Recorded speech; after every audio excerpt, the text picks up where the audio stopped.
What's the meaning of coloristic?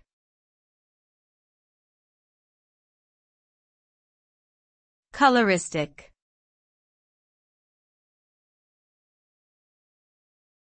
Coloristic.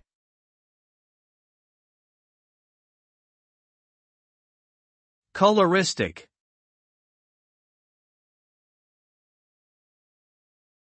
Coloristic.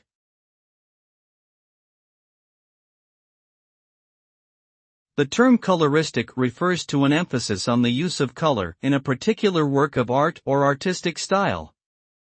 This approach often prioritizes the emotional and expressive qualities of color, rather than its representational or symbolic associations.